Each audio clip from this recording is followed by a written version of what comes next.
हैं आप लोग। आई होप सब ठीक होंगे। और मैं काफ़ी दिन बाद आ रहा हूँ। Actually I was bit busy in some work, but so अब आ गया हूँ, तो अब लेक्चर कॉन्टिन्यूसली चलेंगे। आज हम करने जा रहे हैं मार्केट इक्विलिब्रियम और प्राइस डिटर्मिनेशन। मैंने इसकी डेफिनेशन और इसका मीनिंग आपको पहले लेक्चर में करवा दिया था। ठीक है, आज हम करेंगे कि कैसे मार्केट इक्विलिब्रियम या फिर प्राइस डिटरमाइंड होता है। ठीक है, हम करने जा रहे हैं मार्केट इक्विलिब्रियम और price determination in perfectly competitive market set by the industry की जो सेट करती है, कैसे प्राइस और डिमांड इक्वल होते हैं और कैसे मार्केट इक्विलिब्रियम आती है, हम वो पढ़ेंगे आज इसमें। ठीक है, let's begin with the topic. शुरू करने से पहले I would urge you people to please like, share and subscribe my channel if you like it the content, right? Or please suggest me what other things I can introduce in these videos, so that you can get more comfortable with it and get more conceptual clarity on it. ठीक है, so let's begin with the topic. The situation of zero excess demand and zero excess supply defines market equilibrium. मतलब कि एक वो situation होनी चाहिए market में जहाँ पे ना ही ज़्यादा एक्सेस में डिमांड हो और ना ही ज़्यादा एक्सेस में सप्लाई हो। मतलब ये दोनों एक कंफर्टेबल पोजीशन में होने चाहिए, एक इक्वल पोजीशन में होने चाहिए, ना डिमांड ज़्यादा हो ना सप्लाई ज़्यादा हो। तो ये क्या बोल रहा है, the situation of zero excess demand, मतलब एक्सेस डिमांड जो है वो ज़ीरो होनी चाहिए और एक्सेस सप्लाई भी वो ज़ीरो होनी चाहिए। इन डिफाइंस मार्केट इक्विलिब्रियम, वो डिफाइन करता है मार्केट इक्विलिब्रियम को। ठीक है, it is defined by equality between quantity demanded and quantity supplied. Equality होती है क्वांटिटी डिमांडेड में और क्वांटिटी सप्लाइड में, मतलब डिमांड और इक्वल टू सप्लाई हो जाता है। ठीक है, दिस इक्वालिटी डिटरमाइंस इक्विलिब्रियम। ये जो इक्वालिटी है इसी को हम इक्विलिब्रियम बोल देते हैं। ठीक है, इक्विलिब्रियम। ठीक है, this equality determines equilibrium price, that is price at which quantity demanded is equal to quantity supplied. मतलब ये quantity demanded is equal to quantity supplied is equal to equilibrium price है। इस प्राइस पे quantity demand और quantity supply equal हो जाती है। ठीक है, at this point, at the point of equilibrium position of rest, there is no pressure on the price either to increase और डिक्रीज। तो इक्विलिब्रियम पोजीशन पे प्राइस का जो कोई प्रेशर नहीं होता उस पर, ना ही उसको डिक्रीज होना होता है ना ही उसको इंक्रीज होना होता है। वो एक कंफर्टेबल पोजीशन में होता है जिसकी वजह से मार्केट डिटरमाइन होती है, जिसकी वजह से मार्केट इक्विलिब्रियम डिटरमाइन होता है। ठीक है, एग्जाम्पल देखते हैं। जैसे प्राइस देखिए 10, 20, 30, 40, 50।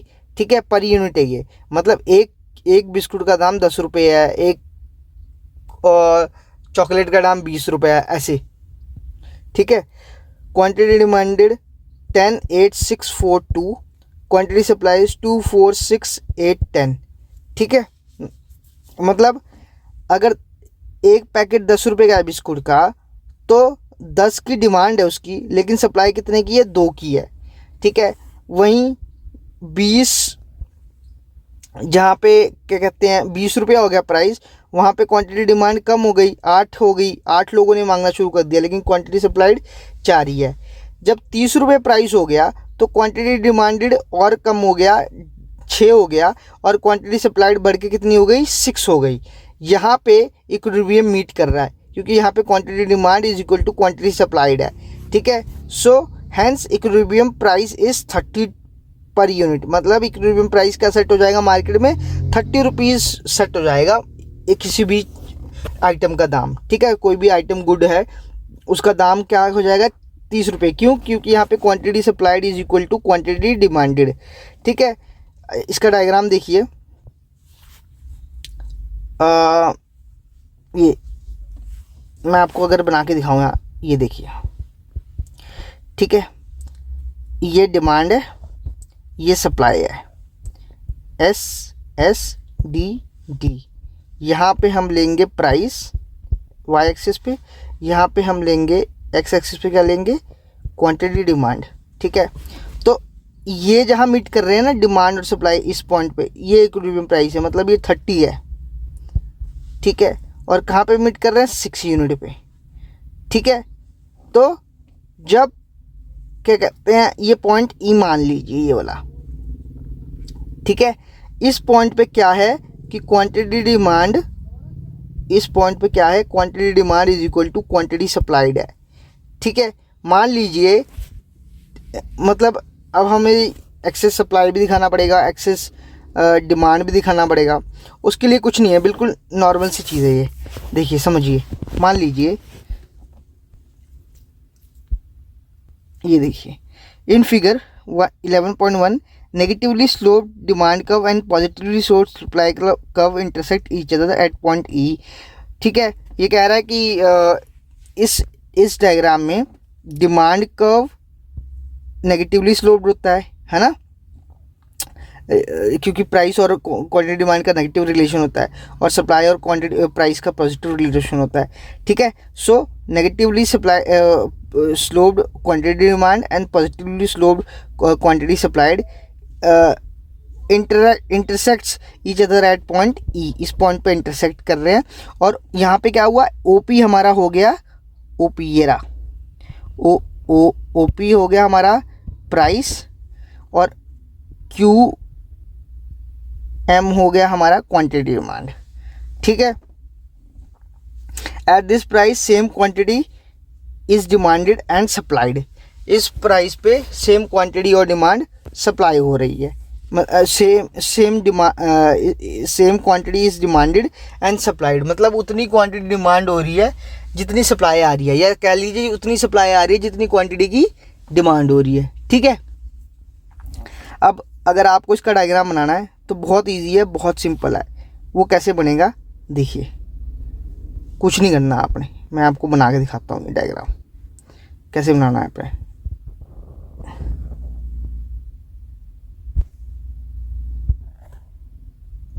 ठीक है, ये रहा वाई एक्सिस, ये रहा ज़ीरो, ये रहा एक्स एक्सिस। यहाँ पे वाई एक्सिस पे ले लिया हमने प्राइस, क्यू एक्सिस पे ले लिया, एक्स एक्सिस पे ले लिया हमने क्वांटिटी। ठीक है, ये रही सप्लाई कर्व, ये रहा डिमांड कर्व, ये रहा E point, point of equilibrium. यहाँ से लाइन लाएंगे नीचे, this is O P, this is O M. ठीक है, अब मान लीजिए इसका प्राइस बढ़ जाए। ठीक है, ओ पी से ये पी वन हो गया। ठीक है, ये पी वन चला गया। ठीक है, तो ये देखिए M1 मैं दिखाता हूँ आपको। देखिए if price rises to P1, P1 पे प्राइस चला गया।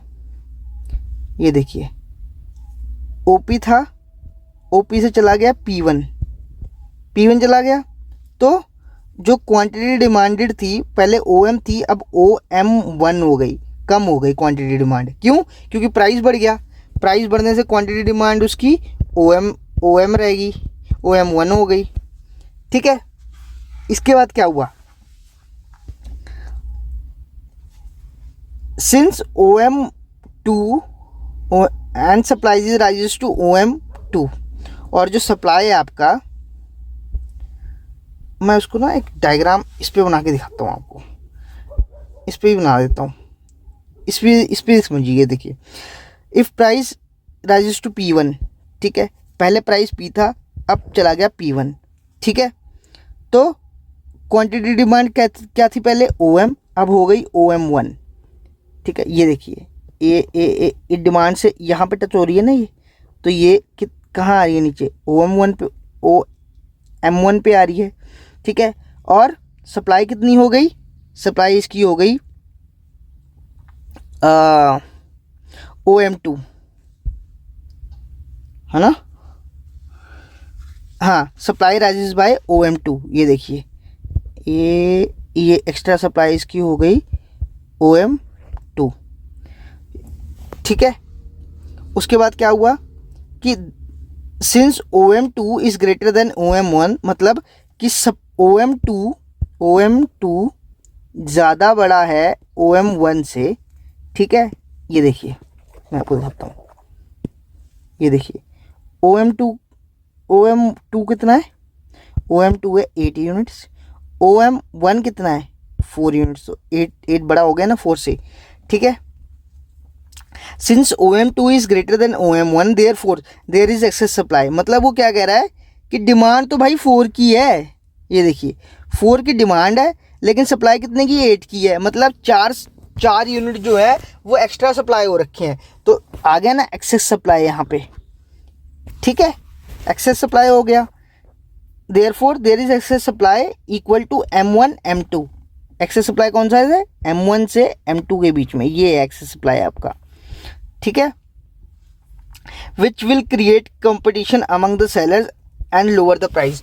अब देखिए कोई भी चीज़ ज़्यादा होती है तो उसका प्राइस कम हो जाता है, तो क्या होगा, इसका प्राइस कम हो जाएगा। The price will keep falling as long as there is excess supply till it reaches again at point P। मतलब वो प्राइस इतना कम होता रहेगा टिल वो रीच करेगा किस पॉइंट पे, एक minute, till it reaches to point P again, ठीक है। मतलब इस पॉइंट पर दोबारा आने के लिए रीच करेगा, इतना प्राइस वो कम होता रहेगा धीरे धीरे, ठीक है। क्यों कम होगा, क्योंकि कंपटीशन आ जाएगा ना मार्केट में। जब ज़्यादा चीज़ होती है तो लोग तो कहते हैं ज़्यादा है तो हमें तो कम प्राइस पे चाहिए इसको। क्योंकि सेलर जो होता है वो चाहता है कि मेरा सामान ना क्या बोलते हैं बिक जाए, ठीक है। और जब ज़्यादा सामान होता है, तो जब कम सामान होता है मार्केट में, है ना, तो कैसी उसका प्राइस कैसे बढ़ जाता है, क्योंकि बहुत सारी डिमांड होती है। जब डिमांड ही कम है और सप्लाई ज़्यादा है तो वो चीज़ सस्ते में तो बिकनी है, ठीक है। तो इसीलिए जब प्राइस 40 हो गया, उसका 30 से 40 पे चला गया, तो एक्सेस सप्लाई हो गई मार्केट में। एक्सेस सप्लाई के बाद क्या होता है, मतलब सप्लाई आपकी ज़्यादा है डिमांड से, तो प्राइस जो है वो धीरे धीरे कम होता रहेगा, और कम आगे किस पे रुक जाएगा, 30 पे वापस रुक जाएगा, और वहाँ पे क्वांटिटी डिमांड और क्वांटिटी सप्लाई फिर इक्वल हो जाएंगे, क्वांटिटी डिमांड और क्वांटिटी सप्लाई इक्वल हो जाएंगे इस पे आके, ठीक है। सो hence the price will keep falling as long as there is excess supply till it reaches to point P again. Due to fall in prices there will be extension in demand from T to point E and contraction in supply from N to point E till equilibrium. वो क्या बोल रहा है, वो कह रहा है कि due to fall in price के फॉल होने से there will be extension in demand. तो एक्सटेंशन इन डिमांड मतलब जब प्राइस फॉल करेगा किसी भी गुड का तो क्वांटिटी डिमांड जो है वो इंक्रीज होएगी, और ठीक है, तो there will be extension in demand, इसका मतलब ये है। And from point T to point E, वो बोल रहा है इस पॉइंट से, इस T वाले पॉइंट से, ठीक है, इस E पॉइंट तक आएगा। मतलब पहले डिमांड इतनी होगी, वो अब इधर शिफ्ट करेगी इस साइड को, ये बोलना चाह रहा है वो। एक्सटेंशन इन डिमांड ये होता है, ठीक है। और there is contraction in supply. Contraction in supply वो क्या बोल रहा है कि from point N to point E, मतलब ये रही सप्लाई कर्व, ठीक है। सो इस पॉइंट से वो इस पॉइंट पे दोबारा आएगा जैसे जैसे प्राइस नीचे आता रहेगा, ठीक है। सो ये हुई कॉन्ट्रैक्शन इन सप्लाई, ठीक है। और अगला पॉइंट क्या है, मान लीजिए कि प्राइस कम हो जाए, 30 था पहले, अब P2 पे चला जाए, यानी 20 पे चला जाए, तो क्या होगा, if prices falls to P2 demand rises to OM2। वो कह रहा है कि अगर प्राइस P2 पे चला गया यानी 20 पे चला गया तो क्या होगा, जो क्वांटिटी डिमांड थी आपकी वो कितनी रहेगी, आपकी क्वांटिटी डिमांड आपकी चली गई यहाँ पे OM2 पे, यानी 8 यूनिट की डिमांड हो जाएगी फिर। मतलब प्राइस इतना कम हो गया कि लोगों ने डिमांड ही ज़्यादा कर दिया, ठीक है। तो प्राइस बड़ी, क्वांटिटी डिमांड 8 हो गया और क्वांटिटी सप्लाई कितनी रहेगी, 4 रहेगी। मतलब यहाँ पे क्वांटिटी डिमांड ज़्यादा है और क्वांटिटी सप्लाइड कम है, तो इसमें क्या होगा, इसमें प्राइस जो है वो बढ़ जाएगा। फिर धीरे धीरे इतना प्राइस बढ़ेगा कि वो इक्विलिब्रियम पे दोबारा आ जाएगा और इक्विलिब्रियम दोबारा ठीक हो जाएगा, मतलब सेट हो जाएगा। तो due to rise in prices, price के राइज होने से क्या होगा, कॉन्ट्रैक्शन इन डिमांड होगा, क्योंकि डिमांड लोग कम करेंगे जब प्राइस ज़्यादा हो जाएगा, ठीक है। और एक्सटेंशन इन सप्लाई कर्व होगा, ठीक है। So this was all about the market equilibrium और price determination. It is a very simple topic, कुछ नहीं है, सिर्फ सिंपल से कंसेप्ट हैं कि देखिए जब क्वांटिटी सप्लाइड और क्वांटिटी डिमांड इक्वल होते हैं जिस प्राइस पे, वहाँ पे उस प्राइस पे जो मार्केट इक्विलिब्रियम सेट हो जाता है बाय द इंडस्ट्री, ठीक है। जहाँ पे भी quantity supplied is equal to quantity demand हो जाएगा वहाँ पे इक्विलिब्रियम सेट हो जाएगा। ये बात बहुत सालों से, बहुत सदियों से प्रमाणित हुई है, ठीक है। यही बता रहा है कि, और मान लीजिए प्राइस कम हो जाए इक्विलिब्रियम से या प्राइस बढ़ जाए इक्विलिब्रियम से, तो क्या हो सकता है? अगर प्राइस बढ़ गया, प्राइस बढ़ जाएगा तो क्या होगा कि जो आपका एक्सेस डिमांड है, एक्सेस सप्लाई हो जाएगा मार्केट में, ठीक है। एक्सेस सप्लाई क्यों? क्योंकि डिमांड कम हो जाएगी तो चीज़ें बहुत सारी बच जाएंगी। फिर क्या होगा, जब इतनी सारी चीज़ें बच जाती हैं तो उनको बेचने के लिए हम प्राइस कम कर देते हैं, तो धीरे धीरे प्राइस दोबारा इक्विलिब्रियम पे आ जाएगा। और मान लीजिए इक्विलिब्रियम से प्राइस नीचे गिर गया, 30 था पहले, प्राइस 20 हो गया, और फिर क्या होगा, फिर जो there will be excess demand, यानी डिमांड बढ़ेगी, डिमांड इंक्रीज हो गई। डिमांड इंक्रीज होने का मतलब क्या है कि प्राइस भी इंक्रीज हो जाएगा, ठीक है। प्राइस के इंक्रीज होने से क्या होगा, डिमांड ज़्यादा है, सॉरी सप्लाई से, तो क्या हो जाएगा, प्राइस इंक्रीज हो जाएगा। प्राइस के इंक्रीज होने से वो दोबारा इक्विलिब्रियम पे सेट हो जाएगा। So this is all about the market equilibrium और price determination under perfectly competitive market, ठीक है। आई होप आपको ये समझ में आ गया होगा। मिलते हैं नेक्स्ट लेक्चर में, टिल देन बाय।